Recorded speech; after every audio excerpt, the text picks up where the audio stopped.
All right. Well, I'm very pleased that you are all here today for this session, Extreme Customer Service Every Time. And I'm very pleased to introduce you to our presenter today. Gretchen Caserotti is the director at the Meridian Library District in Idaho. She is a library mover and shaker and has a great list of other excellent experience and qualities. And I'm going to actually let Gretchen introduce herself further and kick us off for today's session. Welcome, Gretchen. Oh, thanks so much, Jennifer. Thank you so much. I'm so excited to be here and a little overwhelmed with so many people who registered to attend this today. But really excited because to me that says that people are really interested in valuing customer service at your own institution as well as for your own practice.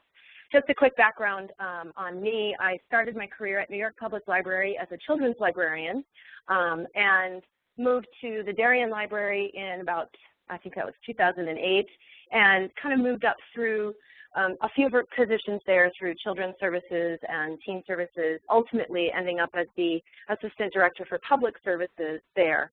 I learned so much from Louise Berry, the library director there, and Alan Kirk-Gray, the chief administrative officer, and administratively how they developed and cultured and nurtured a culture of extreme customer service at that institution. During my time there, I also developed my own reputation for really providing patron-first focused services and programs, from a complete reorganization of our children's literature collection, picture books being done by subject and color-coded was a big one, to some of our technology programs and technology services, including Little Clickers with a collaborative preschool computer class and launching our early literacy iPad circulating program. A lot of community engagement and being responsive to community needs and interests. So that experience was so formative for me that I was thrilled to be able to have the opportunity to bring that experience and all of those ideas to Meridian Library now, to Idaho, where I find myself in the position as an administrator of being able to enact change. And my lessons from Louise and Alan and the entire team at Darien Library was really that extreme customer service is not a list of tasks. It's not a checklist of things that you can do, but rather extreme customer service is a mindset. It's a culture. It really is a philosophy. And that's what we're going to talk about today. But I want to start by making sure we're really all on the same page. So I want to just address a couple of what I believe to be truths about library service. That first of all, first and foremost, we have to want to provide good service. If we don't want to provide good service, then we are in the wrong business. No matter what kind of a library you work in, you have to really want to provide good service. So I'm going to assume that everyone who's with me today in this webinar wants to provide good service. I also believe that many of us say that we provide good service. And in fact, we may believe that we do. But our patrons may not necessarily believe that that is true. And even if, in fact, we do give good service, we can always do better. And so there may be some of you attending this webinar who believe that we do give good service, but want to do better. Our patrons expect us to provide good service. They are customers outside of our libraries, and they know what good service is, and they know what bad service is. And finally, every interaction that we have with our patrons is an opportunity to exceed their expectations, every single one of them. We get one chance to get that one moment right. You're never going to have that opportunity back to revisit it or to redo it. You don't get any mulligans in customer service. There's this notion of satisficing that James Gilmore, the author of The Experience Economy, talks about, where people kind of sometimes can combine satisfying and settling. And so even if you do a customer service survey, people may say, yes, I got good service, but in fact, they didn't get exactly what they wanted because they didn't think they would be able to even get it from you. And so it's important for us to remember that our patrons may actually be settling because they think, well, library services are free, or everybody's just so nice. So they don't have high enough expectations for us. So we need to seize every one of those opportunities to exceed their expectations. And all of that I feel like I really embraced from my time at Meridian Library, because in that culture, it was expected that everyone, no matter our position, embrace this idea that every interaction is unique and memorable, and we strive constantly to exceed their expectations. So while I'm talking today, I'm going to ask you to think about where you fit into this topic and into these issues we talk about, where your library fits and where you fit as a librarian, where you fail, where you succeed, where you shine. And I'd encourage you to share some of those stories in the chat with some of your other fellow colleagues. So as I said, extreme customer service to me is a mindset, a culture, a philosophy. Some people take exception to our terminology. Extreme, it's hyperbolic, it's too much. Why can't it just be great? Or customers. Maybe you call them patrons or members or users. But for me, I use the phrasing extreme customer service. And whether you like the phrasing or not aside, what we're really going to do today is examine the message. And what that is it's just a complete commitment to patron-focused activities, decisions, and actions within our libraries. And we're going to look at it first through the lens of these 6 elements today. The first is convenience. We are living in a world of convenience, and I think no one can deny that. Many of us live in suburban communities where we're in drive-through cultures, where you don't even have to get out of your car to pick up your prescriptions or your dry cleaning or your coffee or your food. And Amazon can deliver things to your door overnight. You can download apps or ebooks or things at the touch of a finger. So we're living in this world of these obvious conveniences. And one of our laws of library science is, in fact, save the time of the reader. And we need to value and emphasize convenience of use as we design our own programs and services. And in the book, Why We Buy by Paco Underhill, he explores a couple of topics. In retail, why the supermarket puts the milk where it does, and how that led to the rise of convenience stores that actually changed the market, this notion that design actually matters. But also talks about how the perception of time distorts for customers. After 2 minutes, a patron will say that the time they experienced waiting is longer. Under 2 minutes, usually pretty accurate. Over 2 minutes, they embellish that time. And so the lesson from there is that time is valuable for our patrons. And I believe that the concept of usability can really aid us in libraries, not just thinking about our websites, but thinking about usability as a whole approach to our spaces and our services and our collections. The notion of usability being the ease of use or learnability of an object, a platform, a tool, a process.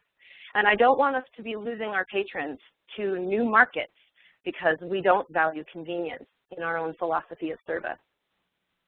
The next one is comfort. And we like to think of our libraries as community places, but a great book to read is called The Great Good Place by Ray Oldenburg. He really addresses this idea that there's a problem of place in America, that we've kind of, from really the beginning of suburbs in Levittown to the building of these suburban communities that become these micro communities. And there aren't comfortable places in our communities to interact, to meet new people, to relax, to kind of share ideas. This third place is the concept. And libraries are certainly well positioned to be that if we really think about and value our patrons' comfort in our physical spaces, then we would be well poised to be that place that's not work and that's not home. The next one is hospitality. A wonderful book to read is called Setting the Table by Danny Meyer. It's his memoir of being a successful restaurateur, but he's really sharing his business secrets. He embraces the notion of enlightened hospitality in his restaurants, and that is why he believes that they've been so successful. To them, service happens to you, and hospitality is something that happens for you. Service really describes how well a product was delivered, but hospitality is how someone feels when they're receiving the service. And to them, they want to prioritize those stakeholders to meet their needs above anything else. He believes that restaurants should be a dialogue and not a monologue. To Danny Meyer, in thinking about his restaurant, getting great reviews in the Zaggett's restaurant guide is terrific, but having someone say that they are your you are their favorite restaurant. To him, it's the highest compliment. They believe in investing in all staff to make sure that every single customer feels like a VIP when they eat in one of his restaurants. That's environment, that's staff and services, that's food, it's the whole picture. Quality, of course, is incredibly important. How high quality is your service? And a great model for us to look at and an inspiration is the Ritz-Carlton, and the new Gold Standard book is a wonderful examination of that culture and that business model. Their motto itself is, "We are ladies and gentlemen, serving ladies and gentlemen." And I think it's a terrific approach psychologically, because what they're saying is, we value our staff just as much as we value our customers. And they invest incredibly heavily in training and orientation. They follow up. It's many hours and many months for the staff, and they don't just accept everyone. They really hire to a high standard and invest in that training. The 3 steps of service are quite simple, however. They have an expectation that their staff deliver a warm and sincere greeting, an anticipation and fulfillment of each guest's needs, the key word there being anticipation and not just fulfillment, and finally a fond farewell. Close that circle. Give guests a warm goodbye and use their name. Personalize that service. Their service values, their motto, their credo, their employee promise is all on their website. If you don't read the book, at least check out their website to get a sense of how structured their service philosophy is and how that helps them become this award-winning company in the delivery of those services. They actually embrace this extreme customer service more than other companies as well. What they do is give their staff members $2,000 apiece per patron to enhance a patron's experience. Not necessarily, it could be, but not necessarily to correct an experience or a mistake, but to enhance it. And not everybody always uses it, but it's there, and it allows them to do some special things to make a special touch on someone's experience. So their service philosophy can be summed up pretty simply. It's service is a little more than delivering a product that the customer wants without defect, delivering the product when and how the customer wants it, and providing the product with genuine care and concern for that customer. They have this really incredible customer-centric culture there. It's defined by these immutable traditions.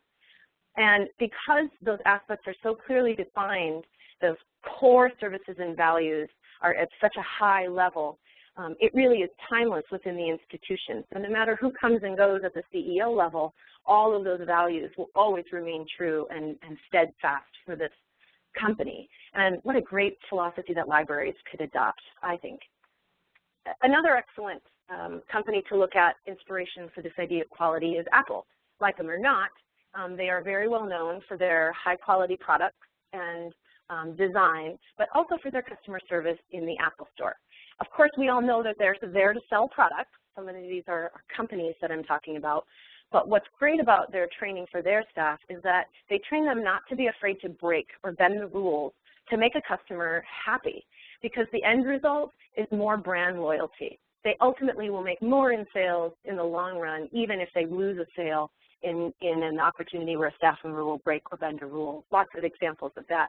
Their training manual was leaked to the tech website Gizmodo a little while back, and it confirms, if you take a look at it, that nothing is taken for granted at the Apple Store. They're very, very tight on how they perceive and value customer service and train their staff in it. Maybe a little too much in times, but for them, sales really take a back seat to good vibes, to good feelings. Selling is science to them, and they've summed it up in these 5 letters. Apple, A-P-P-L-E, of course, right?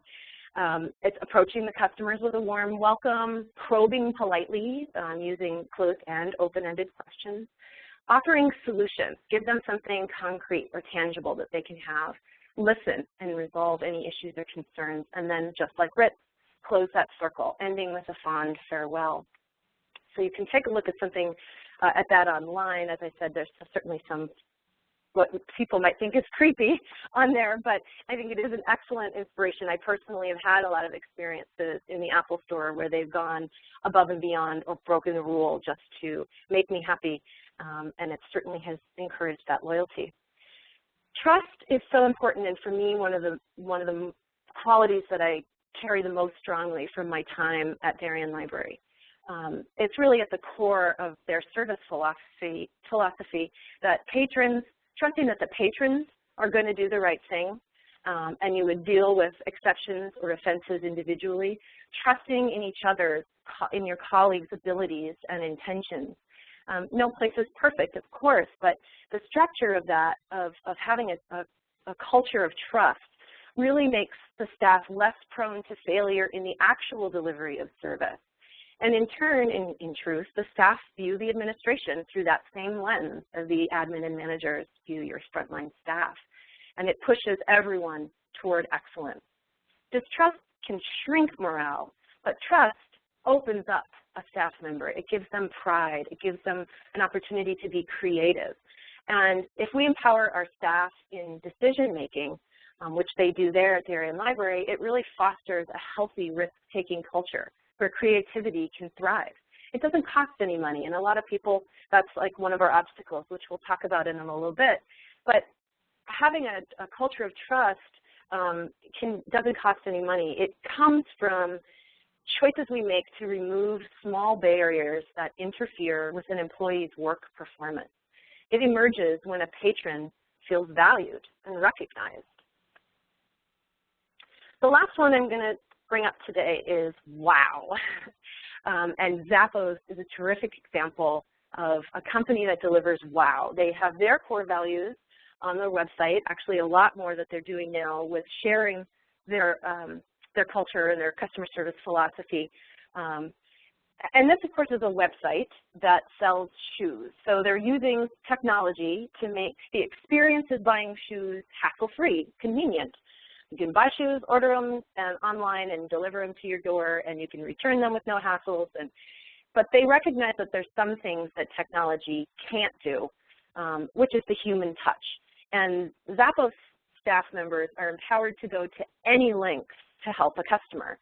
To them, the customer experience is singular. Each of those moments are an opportunity for us to forge loyalty or to lose loyalty with the customer. And Zappos staff are trained to not use a script because each interaction is unique. So the staff are then entrusted to use good judgment, and it allows their own personalities to really shine through and develop those relationships with the customer.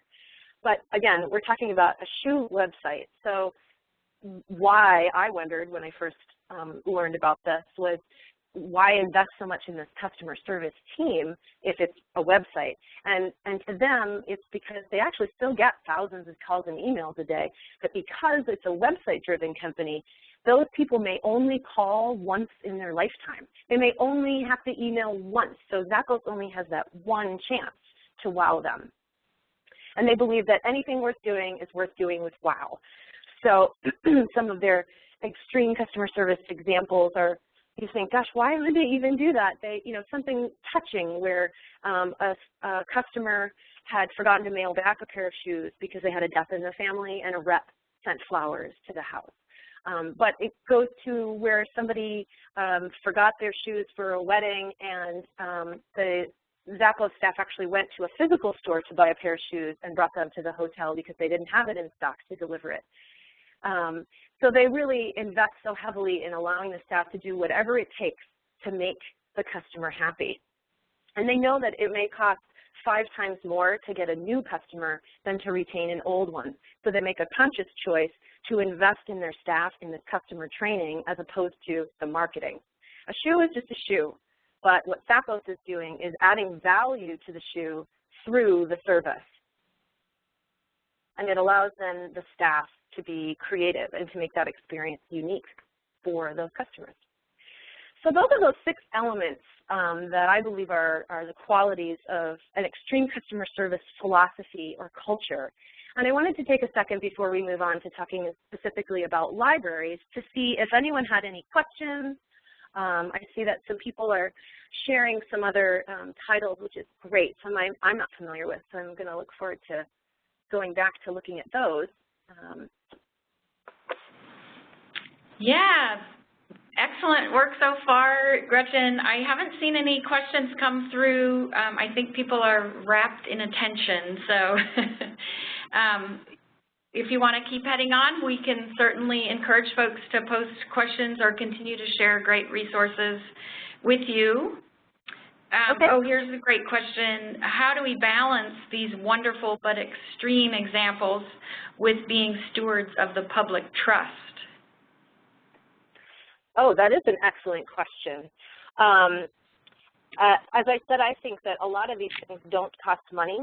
I think that it's the little kindnesses. And when I get into this next section, I'll give a couple of examples of where it could be some simple things that are just in how we change our behavior. I agree. I think that everyone's situation is going to be a little bit different with regards to funding. But I think when you embrace this philosophy and it affects your service, you ultimately are going to get more buy-in and more support from your community because of all the relationship building that you're doing with them. It's about building that loyalty, as some of these other companies have proven, really, with their stories.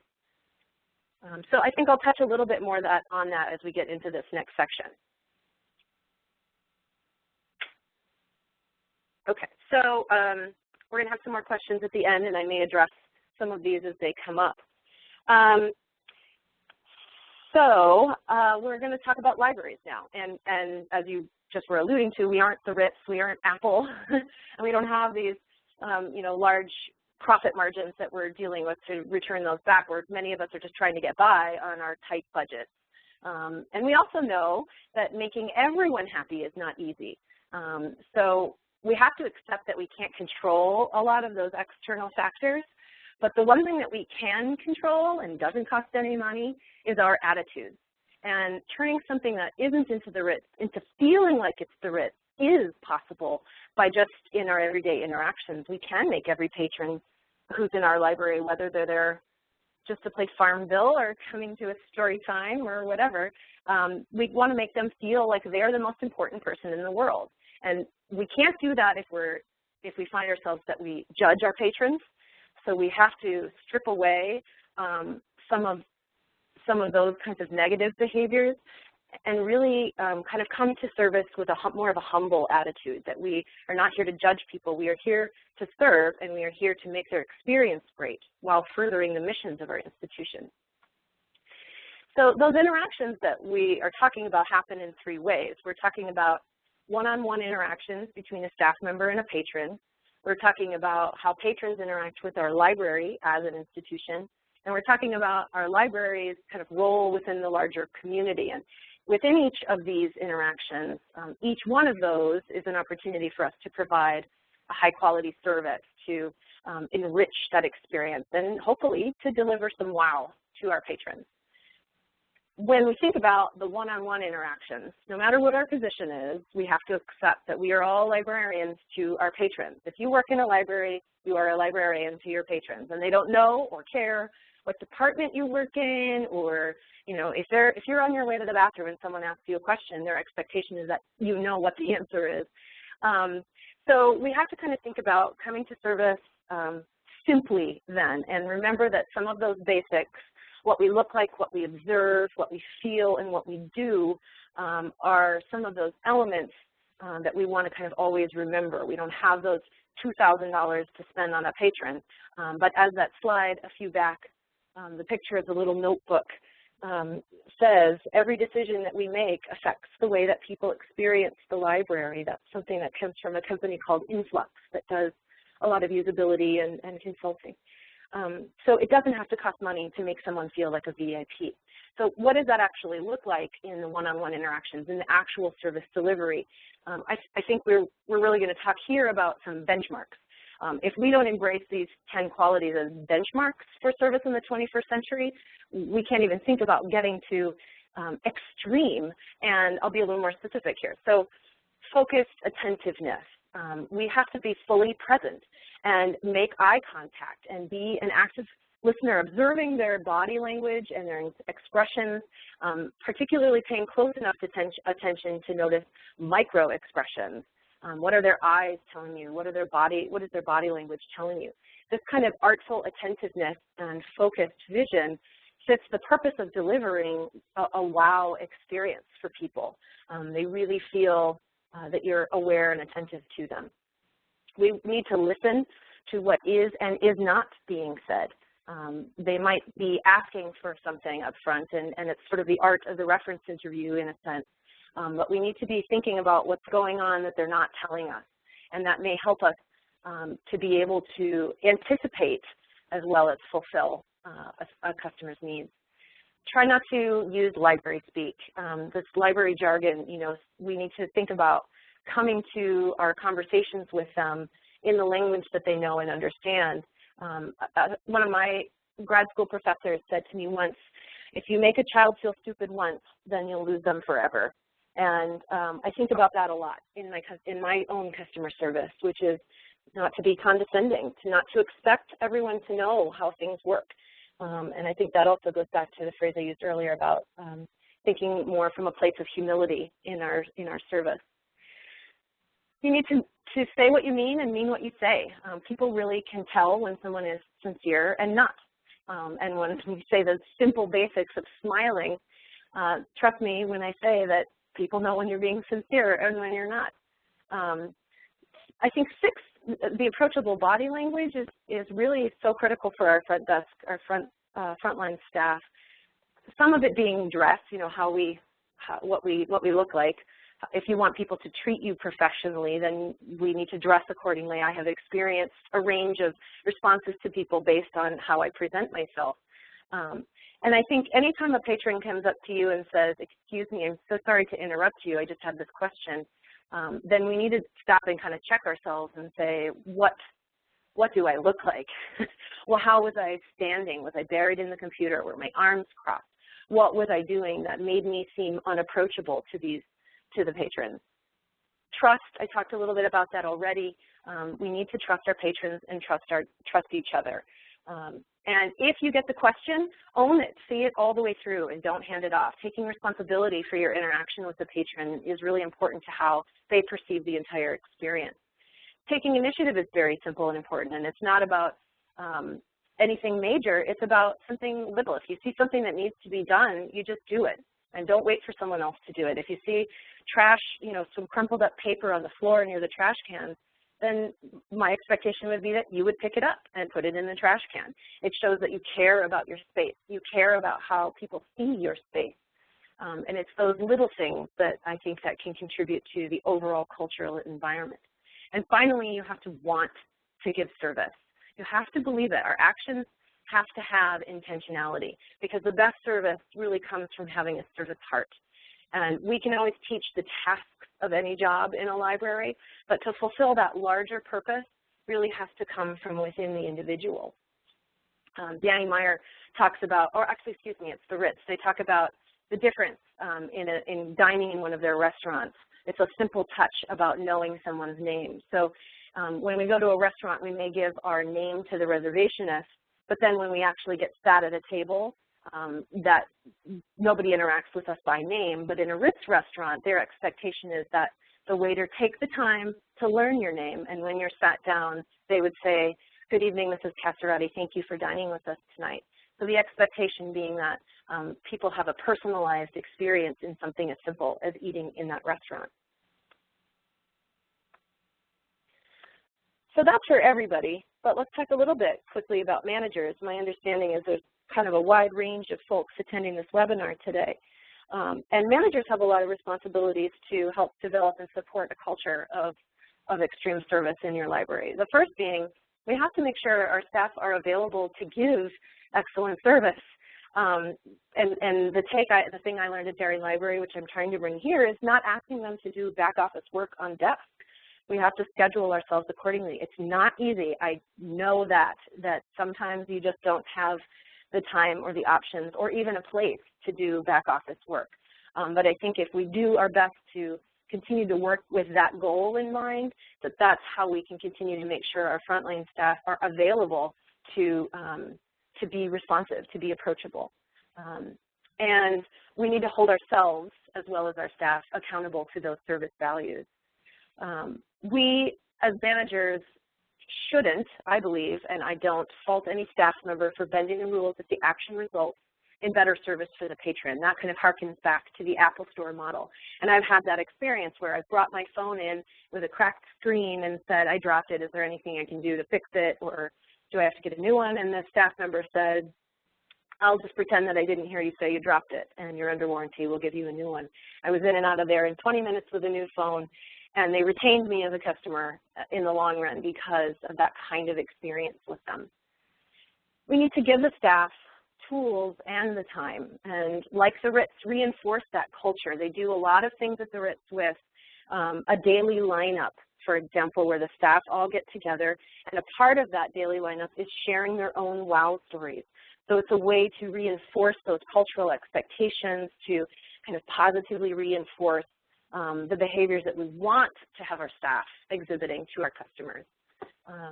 And those little things, thanking the small acts of kindness, rewarding good attitudes, whatever that looks like in your library. Maybe it's candy on their desk, or a good job gram, or stickers, or any of those kinds of little things. Maybe it's just at your staff meeting you celebrate some of the successes or compliments that patrons have given to you about staff.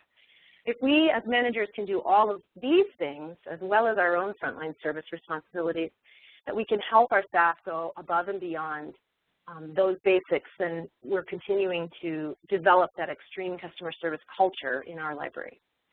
So now I'm in the position of being an administrator at my library.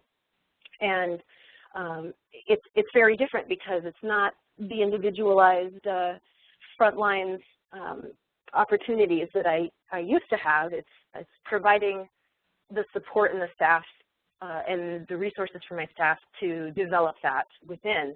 But I think as an administrator, the first step is really thinking about our policies and procedures and putting the patron first, and really making sure that our policies are patron friendly. So my first major task here was pretty much a policy overhaul, going back through, looking at all of our policies. We just finished that. It's taken about 8 months for us to get through that whole process. But it's worth it because it's establishing the groundwork, this foundation that it's an expectation we put the patrons first. Encouraging teamwork is really important through all kinds of collaborative projects, through coaching the managers and helping the managers become confident in their ability to help their staff.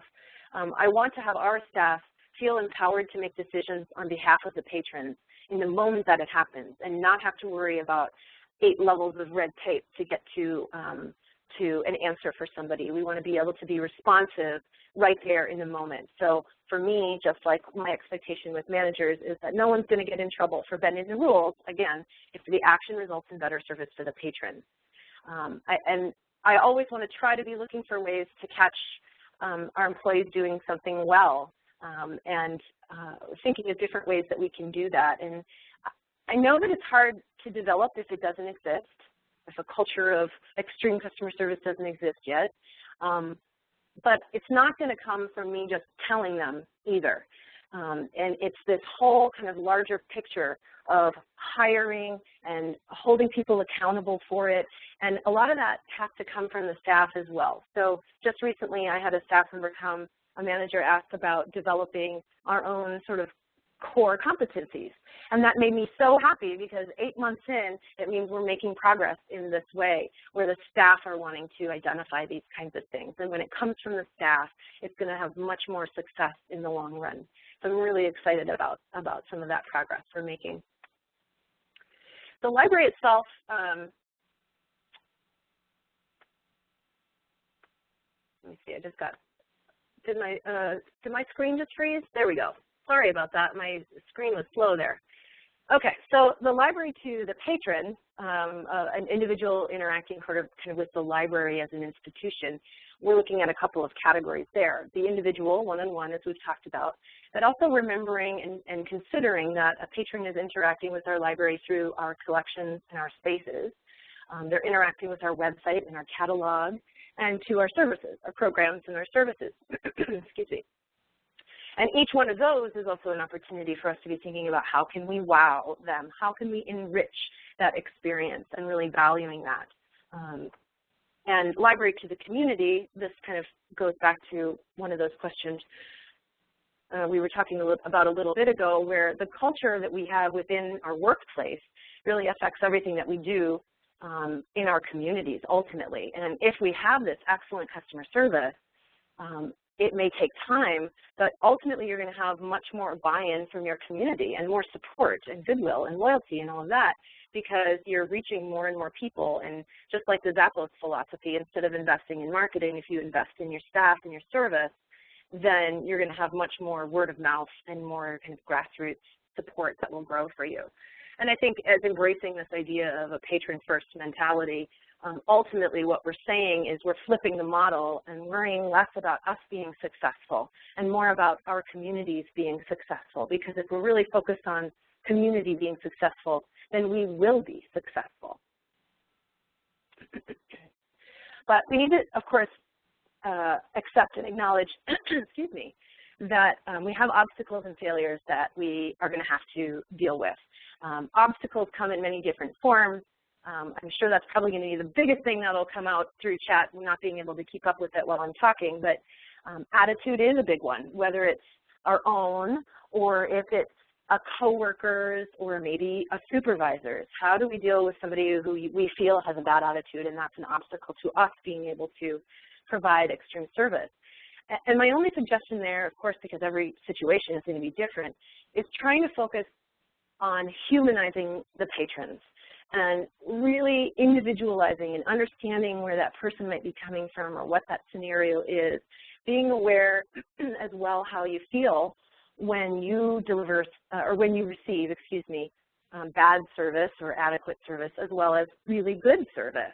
I think we all have those kinds of stories in our own world outside of work, where we just, that server in the restaurant just was so amazing and so great and, you know, did something really special for you. And the more that you can kind of be aware of all of that and focus and share those within your environment, the hope is that will help over time, and it may take time to overcome some of the bad attitudes. But it takes a little bit of perseverance on your own part to just stay focused and to not let it bother you, and that's difficult, I acknowledge. Another one is fear, and whether it's fear of getting in trouble, an obstacle to providing good service could be that you're afraid to bend a rule. I would say that's probably the most common in libraries, is not wanting to get in trouble because of a policy that's in place. And that's also not easy to overcome if you are in a situation where you would get in trouble. But trying to still stay focused on what you can do within those boundaries. And I would suggest debriefing situations with your managers, especially if the issue is with your manager. Go back and debrief that situation. What went wrong? Why was that patron angry? What happened? How come you weren't able to deliver that excellent customer service? And what could you do differently next time? It helps you be able to see better as new situations arise, because you'll have had that experience. You'll know what to look for. It helps your managers understand where you're coming from, and by kind of humanizing that experience, that patron, with your managers, the hope would be in the long run that helps kind of wear down those walls to erode those a little bit. Money, of course, is another obstacle. And as I said before, I don't believe that attitudes cost any money, so I don't think we need $2,000 to make someone feel good, but we could use positive language when we're talking with people, and in whatever signs we do have, if we have them. Not substituting signs for engagement, you know, kind of thinking about Zappos' lack of using scripts. Let's not put a sign up that says, don't put your feet on the table. If you see somebody with feet on the table, then the expectation I have is you go and say, excuse me, I need you to take your feet off the table. Have a conversation with somebody. You never know where that might lead. That could actually be an opportunity in a positive way to engage with somebody.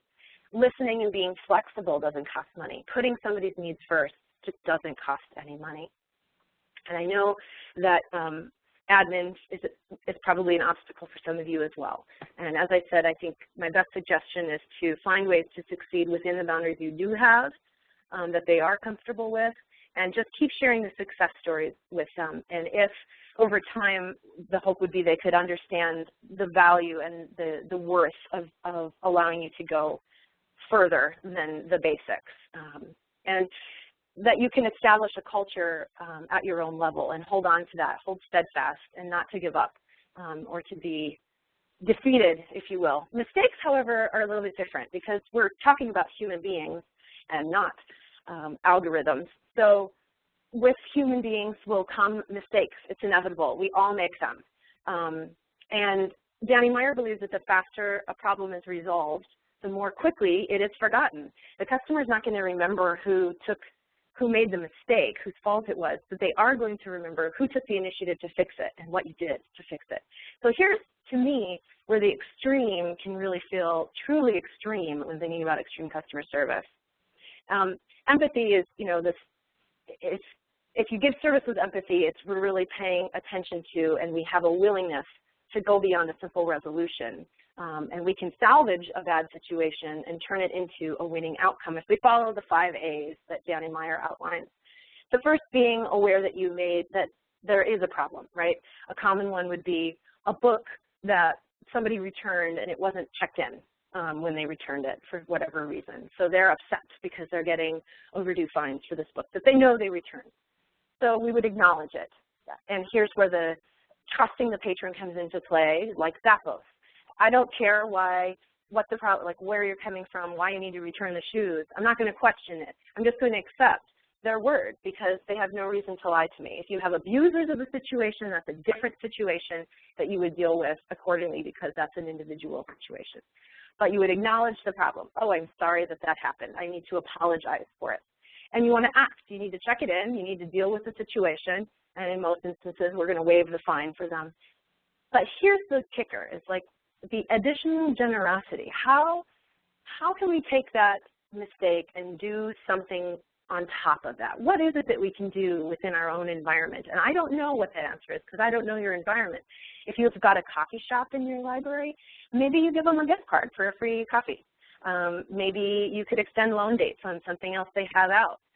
There shouldn't be a script because each individual situation is going to be unique and it's going to be based on the relationship you have between you and the patron.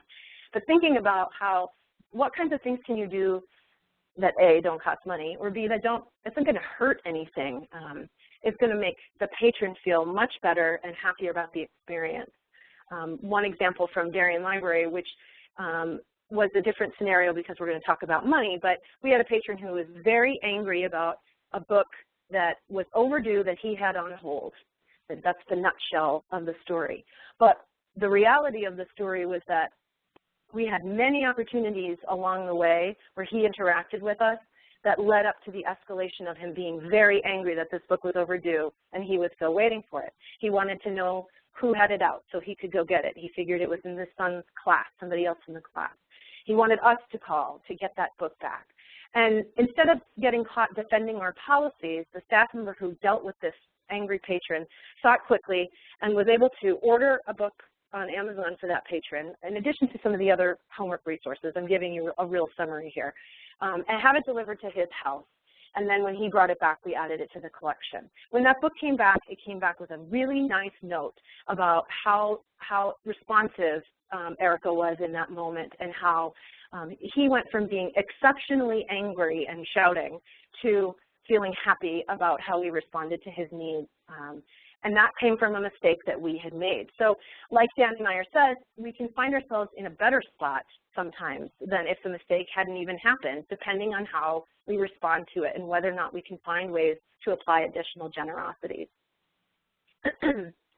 So he actually kind of likens it to waves as well. Mistakes are like waves. There's always going to be another, but we don't know when or how big it's going to be. And the goal of a surfer is not to tame the waves, but the goal is really to try not to get knocked off the surfboard. So we try not to focus on blame, and we just need to focus on fixing it. So Alan Gray had come up with this customer service matrix. And this is an opportunity for us to kind of think, well, how am I doing? And where do I fit as an individual as well as an institution? And this is an excellent exercise to do on your own, to do in your department, maybe to do with your library as a whole, where you can look at some of these elements and kind of identify what's a benchmark, what's good or standard, what's great and what's maybe an extended service, and what's really innovative, what's an extreme response to, or something that you do that's extreme. Some examples of that might be thinking just simply about circulation of materials or policies and practices. So that's like library as service provider, right? How the patron interacts with the library would be our policies. So what is standard? Is waiving fines standard, do you think, to the libraries in your area or to your peer libraries? Is there having a day of grace? Is that standard, or maybe that's extended? Maybe that's something that you consider to be great. What about calling another library for a patron? If you don't have it in, but another library does, making sure that they have directions to get to the library if they're going to try to pick it up themselves. Walking to the shelves instead of just pointing to where something is. What's something that you do that's extreme? I don't know. At Darien Library, our physical design was set up in a way that when we had after-hours programs, we allowed patrons to check things out because we had self-checks. So even if the library wasn't technically open, we would let people still come in to borrow things. And I think something simple we can do is if we've got inclement weather, it's snowy here in Idaho, if you're about to open and it's 5 minutes to, and you see people standing out in the cold or the rain, it's a little kindness to maybe open the doors and let them in, even if they don't come in to actually come in, just to be in the lobby, to come inside from outside. And there's little things that we can do like that that the patrons will see as extreme service, and they certainly don't cost us any money. RITS has something they call the white glove test, and whatever kinds of questions you might want to do, I think it's great for us to think about how do we deliver service, again, as individuals. This is like another tool you could use to evaluate yourself, your library. Things like asking yourself about your mission statement. Is our mission statement condensed in a way that makes it clear and actionable for everyone in the organization? Is our environment one of positive storytelling so that people can see how they can deliver wow experiences? Are our libraries two-way relationships? Do we view them as two-way relationships through which we can uphold promises to patrons and staff? These are some good questions from the RITS, and they're interesting ways we could tweak to ask ourselves about our own libraries. And the degree to which your library considers these kinds of questions on a day-to-day basis will be the degree to which the culture of your library fosters an environment that allows individuals to shine. We are all whole people, and when we are at work, we are actually living human beings, and we are serving other whole living human beings. Providing service with a caring heart is providing hospitality, because the warm feeling that we should be striving to have our patrons feel is one that we really should be feeling ourselves in the very act of giving the service. It's infectious, and others around us will pick up on that. And there's a story my old boss used to tell of a dinner party gone wrong, something drama in the kitchen, and the mother-in-law said to the wife, if the hostess is having a good time, then the guests will have a good time. And to that, I believe it's just being able to control our own attitudes and certain aspects of our own experience at our jobs will create an environment in which our patrons then will be able to have a good time at our parties. So I hope that you've maybe, if you had some, set some skepticism aside about this idea of extreme customer service. Is it too good to be true? Is it too hyperbolic for me? And for me, it does exist. It's not a myth. It existed for me at Darien Library, and I want it to exist in the library I'm working in now. We're making great strides along that path. And I believe it should come, and it will be successful when we get to a point where staff go above and beyond expectations, not because they have to, but because they want to. And those are the people that I want to have with me on my team as we move forward. Thank you so much for listening. I believe that the best answer to anything is going to be the answer is yes. And now what is the question? And to me, that is the essence of having an extreme customer service culture in your library. So thank you so much for listening, and I wanted to make sure we had some time for questions, and it looks like I made it. Huzzah!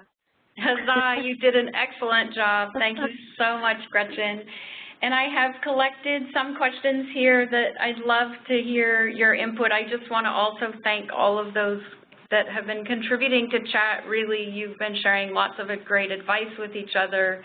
A couple folks really are wondering how in a culture, and you emphasize this is really a culture change we're talking about here, but for an environment that maybe is more rural, has in the past been more rural-oriented, how do you maybe begin to start to break through that philosophy?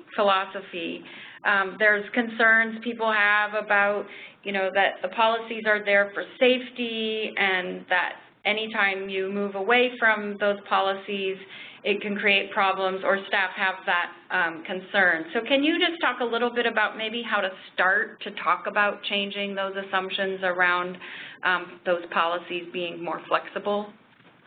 Yeah, I mean, that's definitely hard because I expect we've got a lot of different libraries. An urban library is going to have a very different experience with their rules regarding safety than a suburban library, perhaps.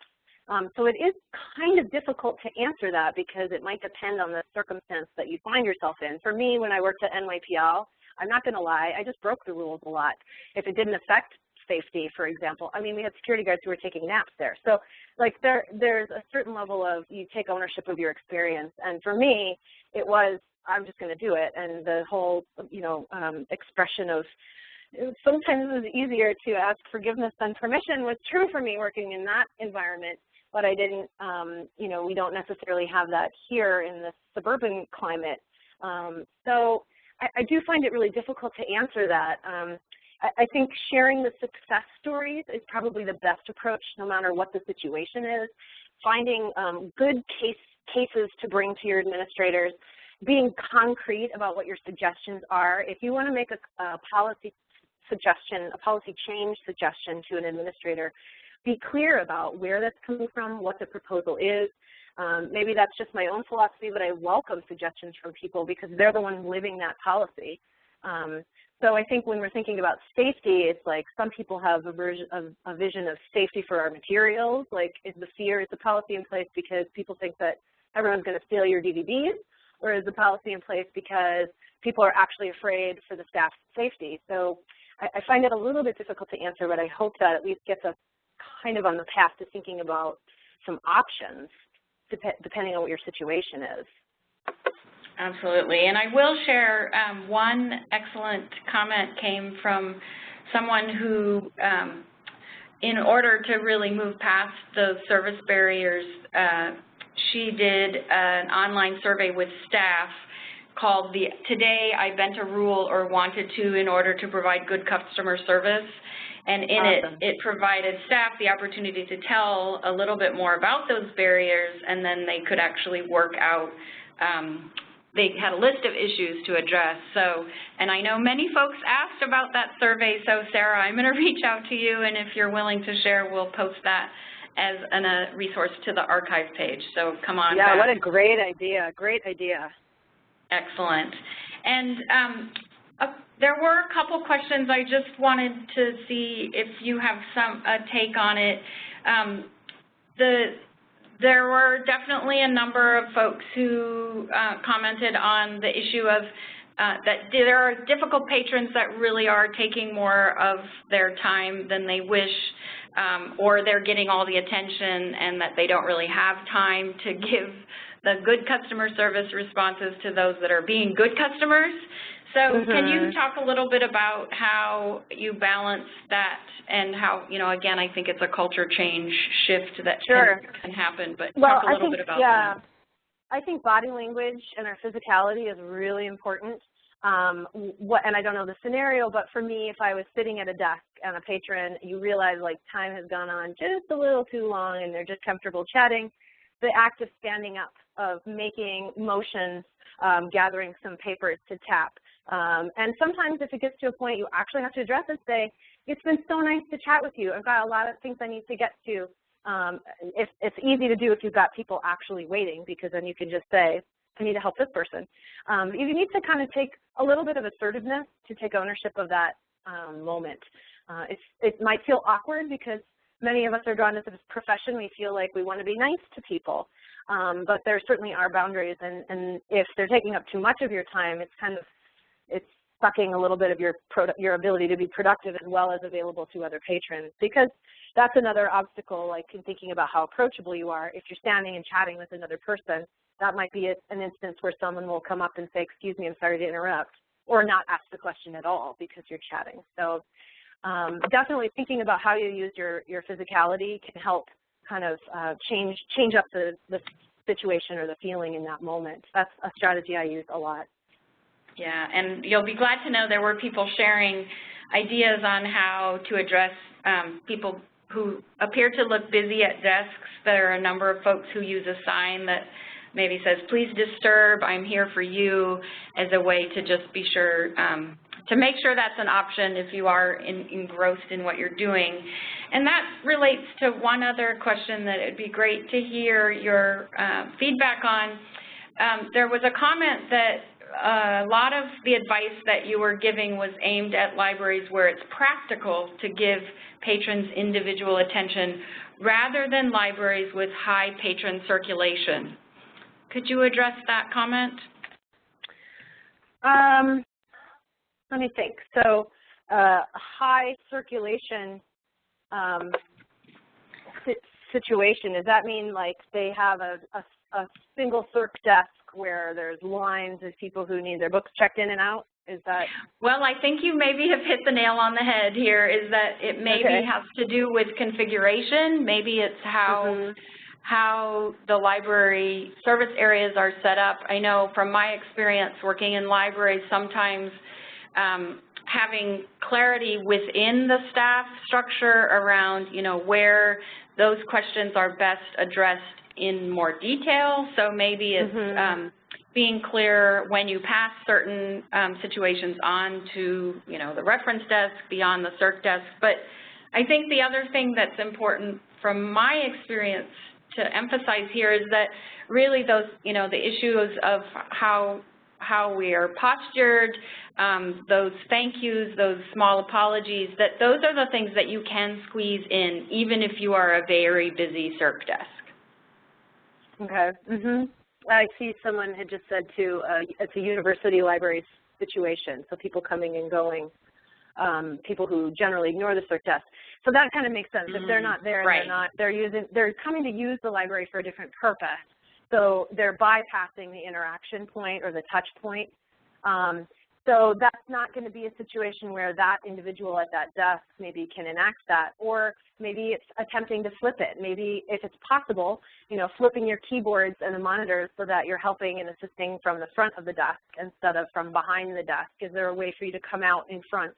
And not necessarily there's differing opinions on like the greeter approach. You know, Walmart kind of scaled back their greeters after a while. Mixed feelings, it kind of depends on, you know, your own space. But is there a different way, maybe putting a little table out front that's like a little, what we call here an ambassador desk, you know, it's like a little mini reference directional kind of welcome desk. So if there's any way to get people out from behind the counter to interact with those people, if they're not able to because of the volume, then thinking differently about your staffing in the other spaces. Maybe it's another department that finds ways to connect with those patrons at those other different touch points. Absolutely, and thanks for the clarification that that was academic. There were a couple other folks in chat, and you know, there probably are a different set of issues for each individual library, but certainly for different types of library. So great to have folks sharing in chat there. Well, we are at the top of the hour, and I thank you so much, Gretchen. Really, I knew when I saw your slides that people would be excited about your content and your experience, and as you've seen in chat, lots of great feedback. I will mention, too, that as you leave, there is a survey for you to complete, a short survey that will provide that feedback to Gretchen, but it also helps us continue to know where to focus our programming, so thank you for taking the time to do that. And again, our archive will be posted on WebJunction. You'll also receive an email once that is posted. And again, the best way to stay up to date on all our upcoming events and new resources and projects on WebJunction is to subscribe to our newsletter. And we look forward to seeing you next year. This is our last webinar of 2013. Thank you to all of you who've been coming to our webinars. We look forward to another year of programming with your great participation. So thank you so much, Gretchen, and thank you all for being here today.